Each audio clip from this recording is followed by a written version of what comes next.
Hello everyone, it's good to be back from quite a long vacation, but I guess it's good I get the chance to upload videos again. And what an awesome time it is actually. We've recently got some new footage on Bloodborne.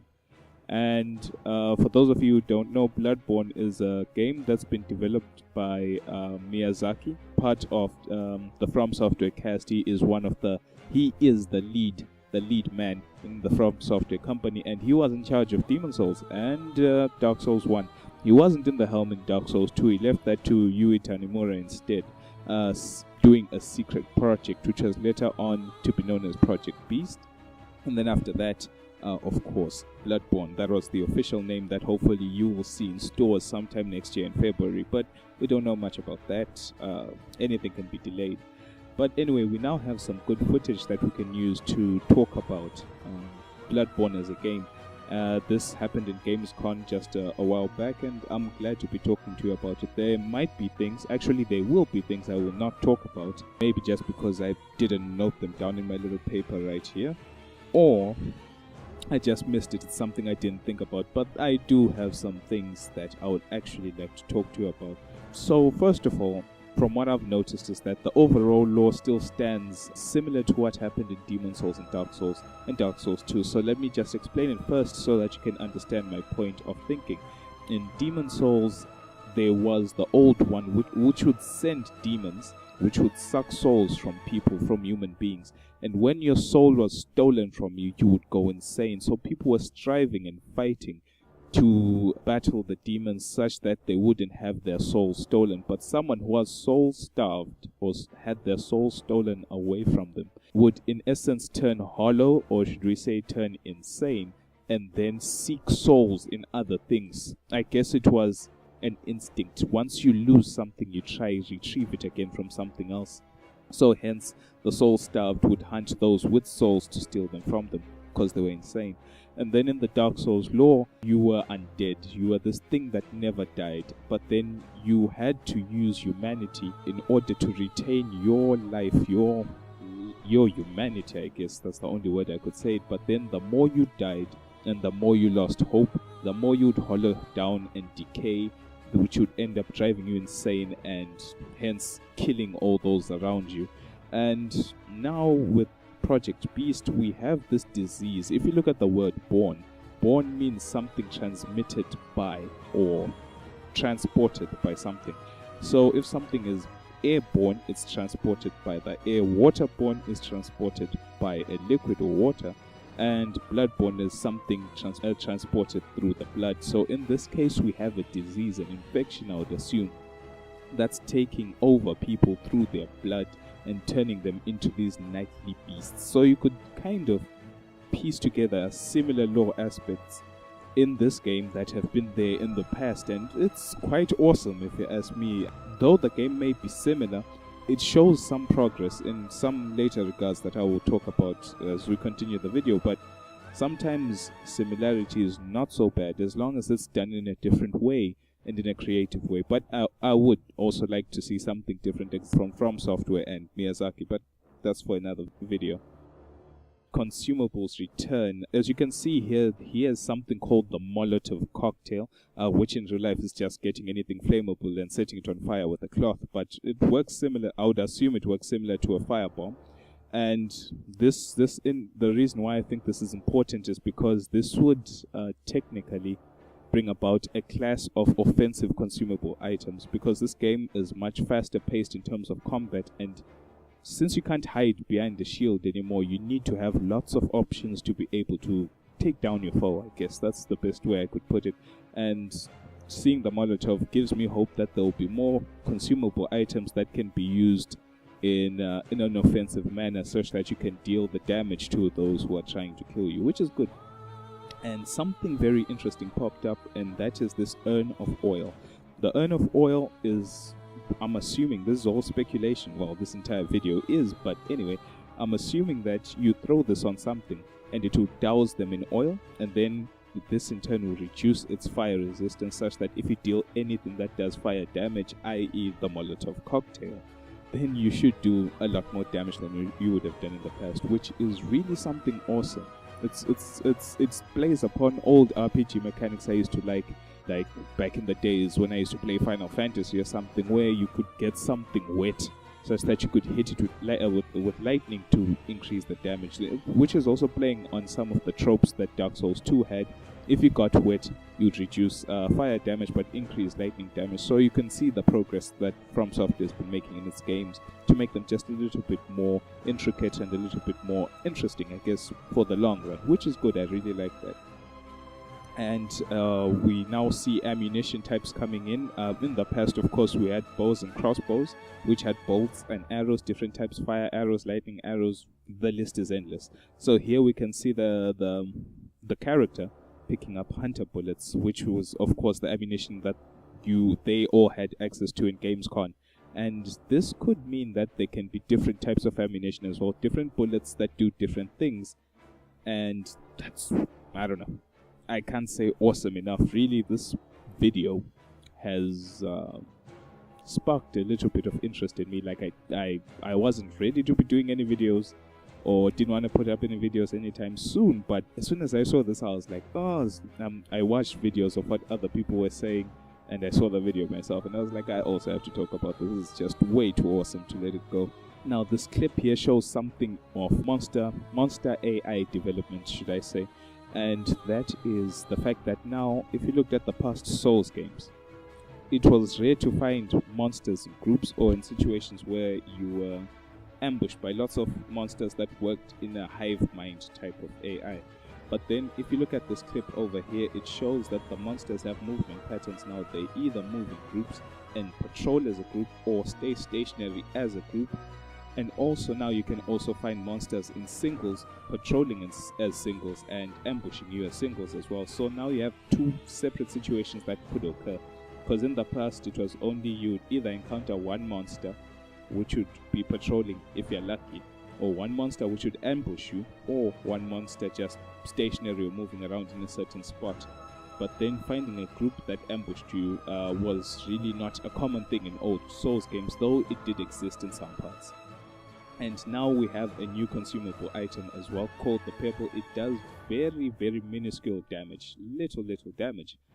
But as you can see, you can use it to throw and distract one unit out of an entire group. So it's not really used for damage, but instead to pull opponents. And you'll see why it's so important later on.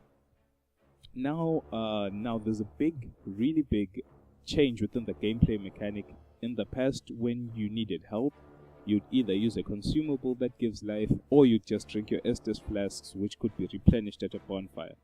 Well, there's no bonfires here as far as I can see. We'll see about that later. But we are guaranteed that you can actually hit an opponent now as you take damage from someone. If someone hits you, someone ambushes you, hits you in any way and deals damage to you, if you instantly retaliate on that person, you are guaranteed to heal back a portion of the damage you deal to them during that short period of time.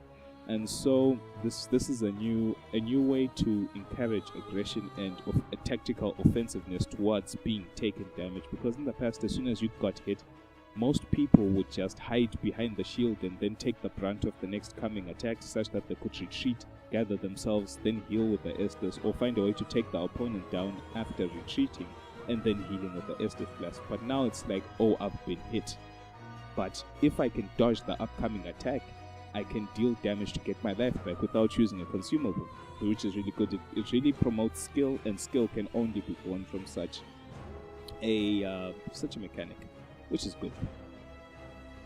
Now, one thing I am really happy returned, and one thing I'm glad I do not see, is what I'm going to talk about right now. The guard break kick is back.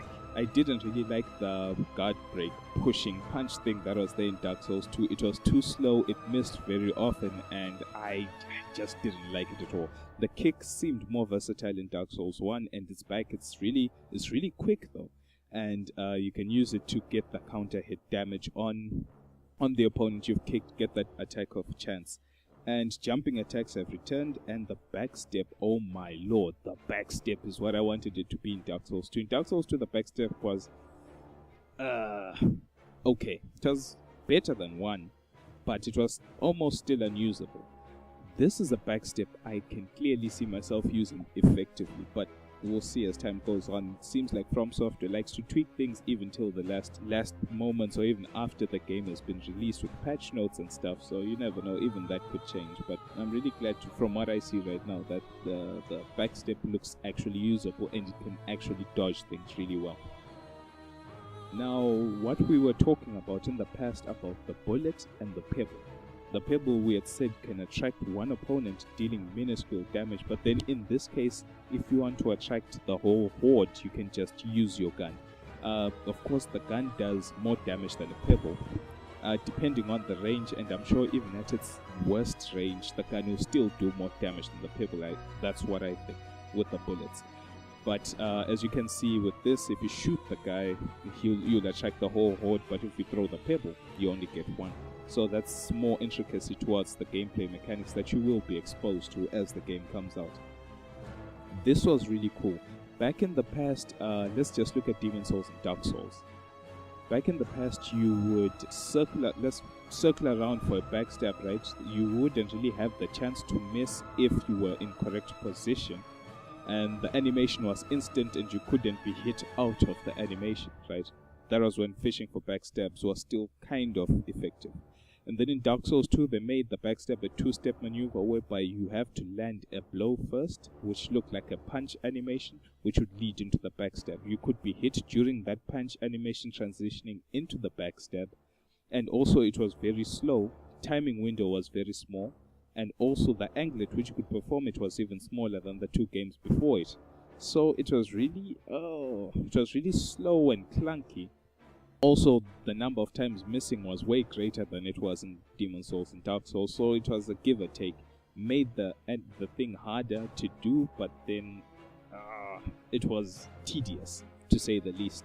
But now you can see that if you land a strong attack to, for example, this monster that wasn't facing the protagonist, then you get them into a crumple state. So I'd assume that all strong attacks would lead into the opponent either being knocked down or put into a crumple state where you can either backstab or riposte them, which makes it better in the sense that it now takes skill to land the strong attack, and then you are rewarded with an unpunishable backstab or riposte. I'm putting my hands up. If you could see me, my hands are literally up in the sky. I'm mind blown. I don't know. I'm gonna tear my paper right now with notes for like. But anyway, the blood vials are the new healing item, and you collect these out throughout the game. The locations are unknown to me, as these demos are usually tailored to the people who play them.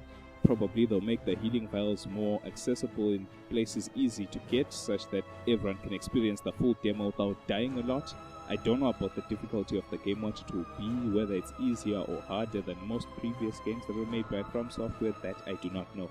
All I know is that you collect healing vials. I don't know whether you can also get them from enemies, but you can sure as well pick them up and use them to regain your life, which is the new system. So now you can regain your life from consumables, which are the healing vials, and also you can regain your life from instantly attacking someone who has attacked you to regain some of the portion of the health that they had taken from you during the hit. And when you take a look at the new design on the old concept of the jailer, as soon as he turns around, though, it doesn't look so familiar, but really the artwork and the style in this game in terms of the monsters is really, really exciting. It's good to see old concepts return like the jailer. And if you also notice something interesting in this clip is the new riposte. I was like, a game without shields. Probably you'll just swing there'll be a sword animation which can parry something, or you just use your bare hands to parry it and then you riposte. But no, apparently you can actually use your gun to shoot someone mid-animation, and then you get that the ripostable animation of the enemy, which is really exciting. I didn't really expect that to be the way you can parry someone, by shooting the mid-animation. That wasn't what I was thinking about at all. So Fromsoft has introduced something else that's I noticed that the ripostes and the backstabs and just the animations are a little bit more brutal. In the past, you were kind of the one trying to survive the brutality to kill the monsters that you had to face, but now it seems as if you are able to deal the brutality yourself.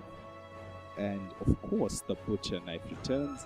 What Fromsoft game wouldn't have a butcher knife? Just take it all in, enjoy the old butcher knife. Hacking and with all its signature moves, of course, still returns, still there. And who knows, maybe you might get to use one yourself.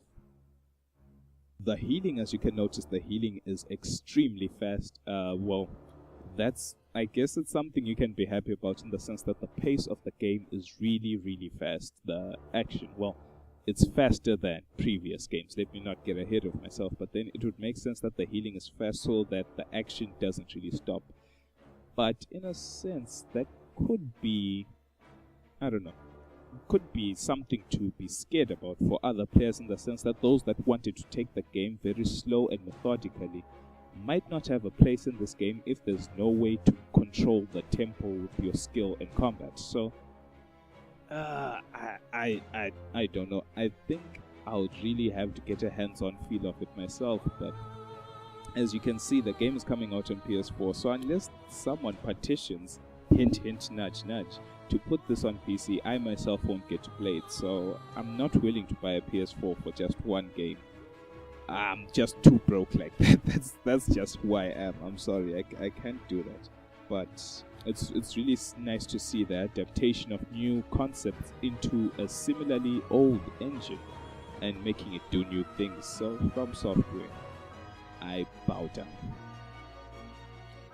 The last thing I'd like to talk about now is the boss. The boss, if you look at the art design of the boss and the environment looks very Victorian, very castle-like, old structured, stone roads, pavements, lamps, all that Victorian style, very gothic. It's very dark, it's very moody, and that's good for me. A game based on monsters and dark characters and people you don't know has to be very dark and moody to make you feel anxious, to make you feel scared sometimes, even I guess in the darkness, or to make you wonder what's lurking behind that corner before you take the corner, such that I guess that the mood could help control the game, in the sense that you don't want to just charge in before anything happens. And then the boss himself, if you look at the design of the boss, you could see something similar to Taurus Demon mixed up with Manus. And the guy is really violent, is very brutal, smacking the ground, huge AoE attacks, and you as the player are actually able to, the dodging is much more fluid and it's much more accessible, such that it seems like the guy is able to maneuver around and through the boss no matter what the boss is able to do, because the bosses are really, really brutal and are given access to a lot of material that they can use to punish you for your mistakes, and now you are actually able to punish them as well. That's really amazing for me. It kind of raises the character to a boss-like status, if you were. Like, for example, in the Devil May Cry games, it's like no matter who you faced in the Devil May Cry game, you always knew that you're using Dante, this guy who is literally almost unkillable and is really insane. He does all these crazy things, so it elevated you to make you feel powerful, and I feel this game really makes you feel that you are not just a survivor in this, you are someone who's ready to fight, someone who's ready to kill. And the fact that you can punish the bosses equally as hard as you get punished yourself, it really entices you to continue playing harder and make you want more out of the game, out of your own skill and combat, which is really good. And also, just one last point is that in the old games, you had, the only way you could parry something was if it was humanoid and it used a weapon, of course, and was at most 2 times your weight. And throughout this entire thing, I have seen so many things being backstabbed or riposted that weren't even humanoid or carrying a weapon. So maybe that rule is out the window. Maybe it will return. Who knows? But I don't know. It's just something I'm interested in. And leave whatever thoughts you have in the comments. And I guess I'll see you some other time. I'm sure to continue talking about things I like as well. Instead of just doing playthroughs, I'll mix it up, I guess, because there's just some things I won't be able to play, or some things I just don't want to play again due to just time and life. So thanks a lot, and I will see you guys next time.